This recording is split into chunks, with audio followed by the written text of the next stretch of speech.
मेरी सेवा परेशान होकर मत करो, आराम से करो। जब तुम मेरी सेवा कर रहे हो तो क्या इज्जत क्या बेइज्जती सोचते हो? क्या मुझे फिक्र नहीं है कि यदि तुम मेरी सेवा कर रहे हो, यदि तुम मेरे लिए कुछ परोस रहे हो तो वो अच्छा रहे, उससे तुम्हारा समाज में इज्जत बढ़े?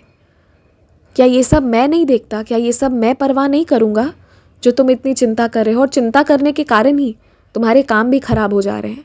चिंता करना सबसे पहले बंद करो।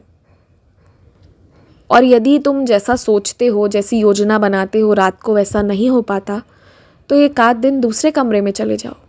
कभी कभी जगह बदलकर सो लेने से भी मन बदल जाता है।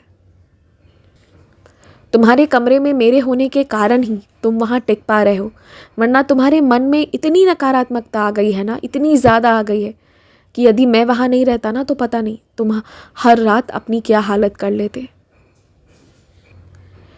तुम्हारे सच्चरित्र के पारायण को या तुम्हारे पूजा पाठ को कोई नहीं रोक सकता, सिर्फ और सिर्फ तुम्हारे मन ने रोक लिया था। तुम्हारे मन का सोच तुम्हें इस दिशा में ले जा रहा था कि ना अच्छा सोच पा रहे थे, ना अच्छा कर पा रहे थे। और एक बात जानते हो, ज़्यादा अंधविश्वास में मत पड़ना। तुम्हारे पूजा पाठ को किसी ने नहीं रोका है, बस तुम अपनी तरफ से प्रयत्न नहीं कर रहे। यदि एक ही पुस्तक से पढ़ पढ़कर तुम्हारा मन भर गया है तो दूसरा क्यों नहीं उठा लेते? तुम्हें तो मैंने इतनी सारी सच्चरित्र दे रखी है, तुम वो करते भी नहीं हो और फिर मुझसे शिकायत भी करते हो कि साईं आप मुझे पढ़ने का मौका नहीं देते।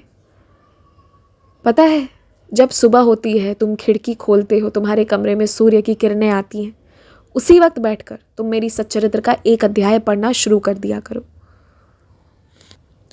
कुछ गलतियां तुम्हारे तरफ से हो रही हैं, तुम्हारी सोच के कारण तुम बहुत परेशान हो रहे हो, इसलिए अपनी सोच को बदलो। और मेरी सच्चरित्र को ना एक बार ध्यान से पढ़ो।